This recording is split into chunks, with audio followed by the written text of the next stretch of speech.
பஞ்சாட்சரமாகிய அச்சாட்சரமாகிய தாரக தூரக பிரம்மமாகிய தர்ம சாஸ்தாவ படைச்சாங்க. சாஸ்தாவே அண்ணே, ஹரிகேசவன் பிறந்துட்டார்ல, குழந்தை பிறந்தவன நம்ம என்ன செய்வோம்? அதேதான்.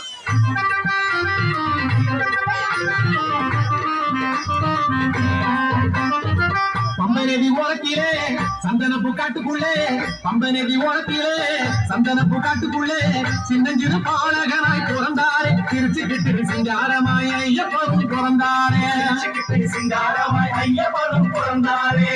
ஆமா, பம்பை நதி ஓரத்திலே சந்தன பூக்காட்டுக்குள்ளே சின்னஞ்சிறு பாலகனாய் பிறந்தாரே, திருச்சிக்கிட்டு சிங்காரமாய் ஐயப்பனும் பிறந்தாரே, திருச்சிக்கிட்டு சிங்காரமாய் ஐயப்பனும் பிறந்தாரே. சிவபூசை செய்தார். பூஜை நேரத்துல ஒரு குழந்தையோட அழுகுரல் கேட்டு, எங்க கேக்குது? பம்பை நதி ஓரத்துல. தெய்வீக குழந்தை, அதை மறக்கூடாது நீங்க.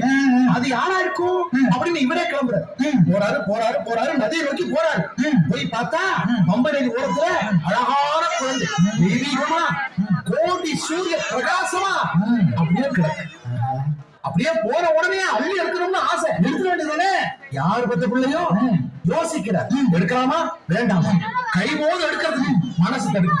யாரு பத்த பிள்ளையோ அப்படின்னு யோசிச்சு இந்த குழந்தை எடுத்த உடனே ஆனப்பரிய மகிழ்ச்சி ராசசேகரன் ஒரே செய்தியில இருப்போம். நாங்கள் பின்னாடி வருகிறோம், முன்னாடி சென்று திருவிழாவுக்கு ஏற்பாடு செய்யுங்க, ஊரங்கும் விழா கோலமாகட்டும் அப்படின்னு ஆணையிட்டேன். அவ்வளவுதான். ஊர் முழுக்க திரண்டு இருக்காங்க மக்கள். விழா கோலம், தாரை தம்பட்டம் என்ன, மேல தாளம் என்ன, வான வேடிக்கை என்ன, அப்படி அங்கங்க பட்டுக்கொடிகள் பறக்குது. இந்த நேரத்துல குழந்தை வருது. குழந்தைய மன்னன் எடுத்துக்கொண்டு வருகிறான்.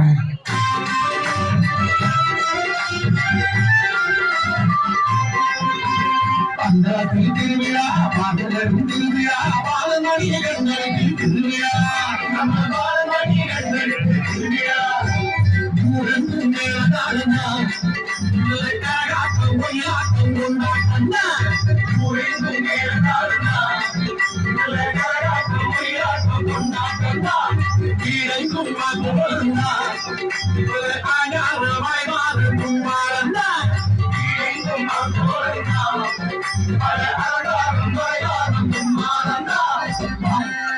குழந்தைய மன்னன் எடுத்துக்கொண்டு வருகிறான்.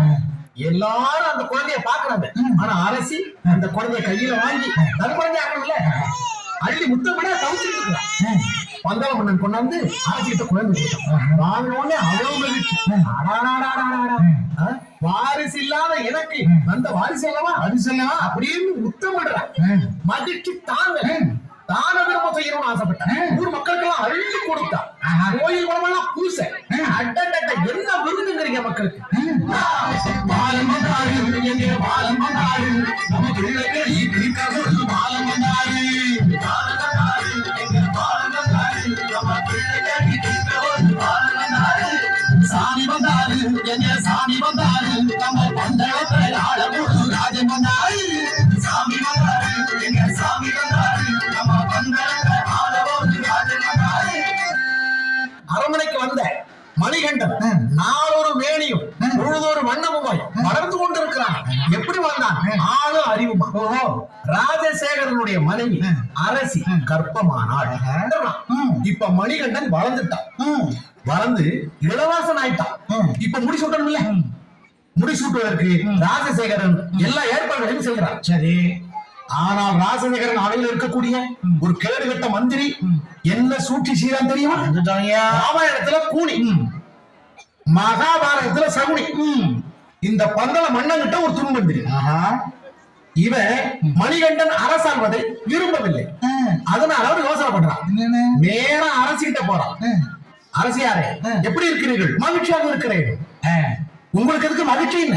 என்ன எப்படி கேட்டுவிட்டாய்? என் மூத்த மகன் மணிகண்டனுக்கு மணிமகுடம் சூட்டுவதற்கான ஏற்பாடுகள் நடந்து கொண்டிருக்கிறது. எனக்கு மகிழ்ச்சி தானே. மண்ணா கட்டி எங்கோ காட்டில் பிறந்த மணிகண்டனா இந்த நாட்டை ஆள்வது? சற்று யோசித்தீர்களா? உங்கள் வயிற்றில் பிறந்த பிள்ளை இங்க இருக்க, காட்டில் பிறந்தவன் நாடால நீங்கள் விட்டு விடுவதா? மனச குழப்பிட்டான். ஆமாம், நீ சொல்வதிலும் நியாயம் இருக்கிறது. என்ன நியாயம் இருக்கிறது? உடனே முடிவுக்கு வாருங்க. இந்த பட்டாபிஷேகத்தை நிறுத்துங்க. எப்படி நிறுத்த முடியும்? சற்று காலை கொடுங்கள். நீங்க தலைவலி வந்த மாதிரி பாத்துக்குங்க. இந்த தலைவலிக்கு மருந்து புளிப்பால் தான் அரண்மனை வைத்தியரை விட்டு சொல்ல விடுற அண்ணன் கிட்ட. மன்னனும் புளிப்பால் எடுத்துருவான்னு மணிகண்டனை காட்டுக்கு அனுப்புவான். காட்டுக்கு போனவனாவே இருப்பான், திரும்பி வரமாட்டான். அப்படின்னு வாயை பார்த்து அரைச்சி புறக்காதீங்க, தலைவலி வந்த மாதிரி படுத்துக்கொள்ள காட்டுக்கு அனுப்புறதுக்கு அரசி நாடகம் ஆடலாம்.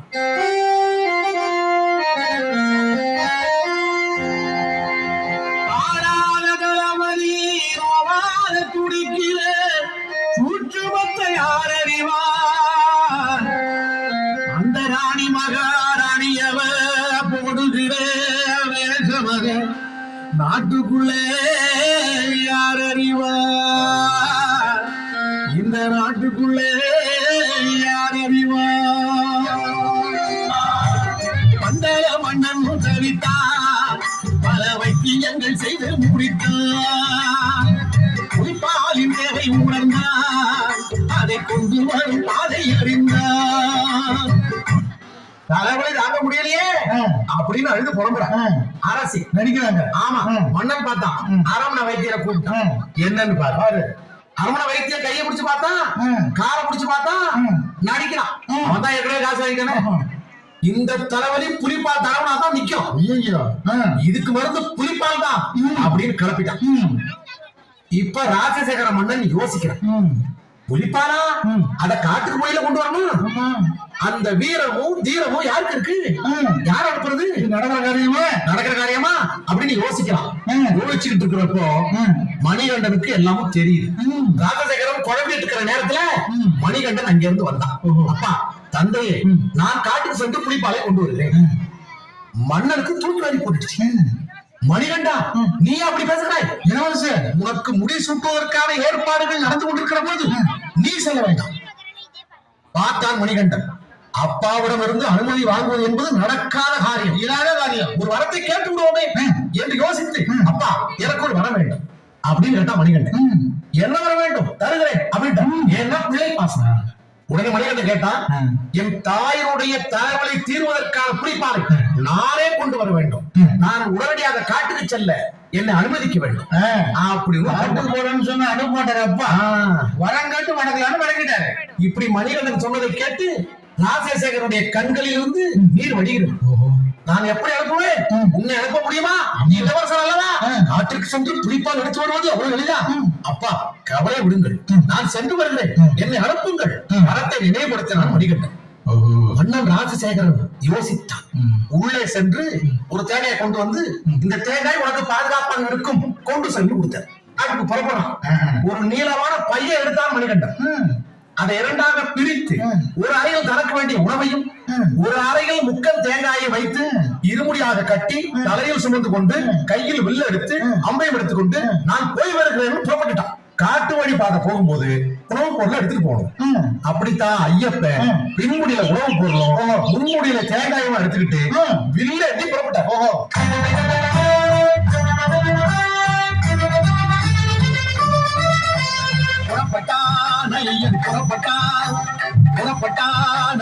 புறப்பட்டான். அவன் கட்டுமுடி கட்டிக்கிட்டு காட்டு வழி தேடிக்கிட்டு வில்லேந்தி வீரமுடன் புறப்பட்டான். அவன் கட்டுமுடி கட்டிக்கிட்டு காட்டு வழி தேடிக்கிட்டு வில்லேந்தி வீரமுடன் புறப்பட்டான். ஐயன் புறப்பட்டான். ஐயன் புறப்பட்டான். எங்க தேவலோகத்துக்கு போய் அந்த மகிஷமுகியோட அட்டகாசத்தை எல்லாம் பாக்குறாரு. எவ்வளவு எடுத்து சொல்றாரு வேண்டாம் அவ கேட்கல. உடனே மகிஷமுகியோட சண்டை போடுற சண்டை போட்டு இருக்கிற நேரத்துல திடீர் குச்சி தள்ளி விட்டார். எங்க பூமியிலதான் மேலேந்து நேரம் அந்த அறைக்கு வந்து விழுந்தா. எங்க அழகான இருக்கிறேன். மணிகண்டனும் இறங்கி வந்தா. கோபம் மணிகண்டனுக்கு தீவிர அந்த அறைக்கு மேல ஏறி நின்று நர்த்தனம் ஆடுறாரு. இப்போ ஒரு அற்புதம் நடந்து போச்சு. ஐயப்பனுடைய பாதம் பட்ட உடனே அரக்கியா இருந்தவ அழகான பொன்னாமணி. இப்ப தேவர்களோட துன்பம் எல்லாம் நீங்கிடுச்சு. தேவர்கள் மகிழ்ச்சி அடைஞ்சு ஐயப்பனை வணங்க ஆரம்பிச்சுட்டாங்க. ஐயப்பன் காட்டுல இருந்து பந்தளம் திருப்பணம் இல்ல புலிப்பாலோட தேவர்களின் உதவியை கேட்டார் ஐயப்பன். நீங்கள் எல்லாம் புலிகளா மாறி என் கூட வாங்க, புலிப்பால் வந்து என்னோட தாயோட நோய்க்குன்னாரு. ஓஹோ, முதல்ல இந்திரா வேங்க புலியா மாறினா, மத்த தேவர்கள் எல்லாம் புலியா மாறினாங்க. எல்லாரும் ஐயப்பன் கூட வந்துட்டு இருக்காங்க. புலிப்பால காட்ட புலியே உணர்ந்தாரு. புலி மேல ஏறி வர்றார் ஐயப்பன்.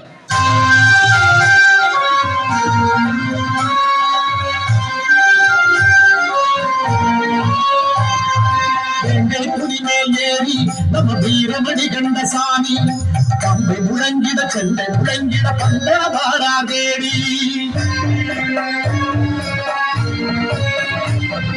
இப்படி புலிகள் எல்லாம் புடைசூழ வார அவர்கள் எல்லாம் தேவர்கள். ஊருக்குள்ள வருது புலி கூட்டம். புலியை பார்த்தோம்னா மக்கள் எல்லாம் பயந்துட்டாங்க. ஐயோ புலி ஐயோ புலின்னு எல்லாரும் ஓடுறாங்க, பயந்துகிட்டு ஓடுறாங்க. ஒரு சேவகன் அரண்மனைக்குள்ள நுழைஞ்சு அரசே அரசே மன்னா மன்னான்னு கதறான். பந்தல மன்னன் ராஜசேகரன் என்னன்னு கேக்குற, புலி புலி ஊருக்குள்ள புலி அப்படின்னு கதறான். எங்க புலின்னு கேக்குறாரு. புலி கூட்டமே ஊருக்குள்ள வருது. ஒரு புலி மேல நம்முடைய இளவரசர் மணிகண்டன் உட்கார்ந்து இருக்கிறார். பயமா இருக்கு மன்னா. மன்னன் ராஜசேகரனுக்கே பயமாயிடுச்சு. உடனே வெளியில வந்து எட்டி பாக்குறார். அரண்மனை வாசல் ஒரு புலி மேல மணிகண்டன் உட்கார்ந்து சிரிச்சுட்டு இருக்கிறார். மணிகண்டன் உள்ளே வா அப்படின்னு அழைச்சிட்டு போறாரு. உடனே மணிகண்டன் சொல்றாரு, புலிகள் எல்லாம் வந்து விட்டன, வேணுங்கிற பாலை கறந்து தாயினுடைய தலைவலி தீர மருந்தாக பயன்படுத்திக் கொள்ளுங்க. அப்ப சொல்றாரு பந்தல மன்னன், தேவையில்லை, நீ எப்பொழுது காட்டுக்கு சென்றாயோ அன்றைய அரசினுடைய தலைவலி தீர்ந்து விட்டது. இப்போது புலிப்பால் தேவைப்படாது. இந்த புலிகளை எல்லாம் திருப்பி காட்டுக்கு அனுப்பிவிடு. அப்ப மணிகண்டன் சொல்றாரு, நான் வந்த நோக்கம் நிறைவேறுகின்ற காலம் வந்து விட்டது. இவர்கள் எல்லாம் தேவர்கள், இவர்கள் புலிகள் அல்ல. தேவர்கள் புலிகளாக வந்திருக்கிறார்கள். இப்படி மணிகண்டன் சொல்லும் போது ஒண்ணும் புரியல, குழம்பு போய் நிக்கிறான் பந்தல மன்னன். இந்த நேரம் பார்த்து அகத்தியர் அங்க வார. அவருக்கு எல்லாம் தெரியும், அவர் மாமுனிவர் அல்லவா. அகத்தியர் மணிகண்டனுடைய வரலாற்றை பந்தல மன்னனுக்கு சொல்றாரு. கேட்ட உடனே கிறுகிறுத்து போயிட்டான். இப்பதான் ஆகாம உண்மை முடியுது. மணிகண்டன் யாருமா அடக்கணுமே, ஒரு தெய்வமா 12 வருஷமா அரண்மனையில தங்கியிருந்தது, என்னை மன்னித்து விடு மணிகண்டா அப்படின்னு கேட்கிறேன். தேவையில்லை, நான் வந்த நோக்கம் நிறைவேறுகின்ற காலம் வந்து விட்டது. நான் திரும்பி செல்கின்ற காலமும் வந்து விட்டது. பூலோகத்தை விட்டு போக நேரம் வந்து என் பிரிவை கண்ட யாரும் வருத்தப்படாதீர்கள். நான் உங்களுடனே இருப்பேன். என்ன நினைத்த போது உங்களுக்கு காட்சி கொடுப்பேன். எப்படி நீ எங்களை விட்டு செல்லக்கூடாது, இந்த நாட்டிலேயே இருக்கணும், அதுக்கு ஒரு வெளியே சொல்லு அப்படின்னு கேட்கிறார் பந்தல மன்னன். இப்ப மணிகண்டன் சொல்றாரு, உங்கள் ஆசையை நிறைவேற்றி வைக்கிறேன். நான் ஒரு அம்பை விடுகிறேன், அது எங்கே போய் விழுகிறதோ அந்த இடத்துல எனக்கு கோயில் கட்டுங்க. அந்த அம்பானது ஒரு மரத்தை போய் தைத்து கொண்டு நிற்கும். அந்த மரத்தின் அடியில் எனக்கு கோயில் கட்டுங்க. கோயில் கட்டு அது மட்டும் இல்ல, சபரின்னு எனக்கு ஒரு பக்த ஒருத்தி இருக்கா, பலகாலமா தவம் இருக்கிறா. என்னை தரிசிப்பதற்கு தவம் இருக்கிற சபரியின் பெயரால் அந்த இடமே சபரின்னு பின்னால் அழைக்கப்படும். அந்த சபரிமலை அந்த இடத்துல கோயில் கட்டுக்கன்னு அம்ப தூக்கி வீசுற. அந்த அம்பு விழுந்த இடம் தான் இன்னைக்கு ஐயப்பன் கோயில் இருக்கிற இடம். ஓஹோ, இப்படி மன்னரும் முனிவரும் மக்களும் பார்த்துட்டு இருக்க நேரத்துல மணிகண்டன் ஜோதி ரூபமா வானத்தில கலந்துட்டார். எல்லாரும் என்ன சொன்னாங்க தெரியுமா? சுவாமியே, இந்த கோஷம் தான் இன்னைக்கு வரைக்கும் சபரிமலையில ஒழிச்சு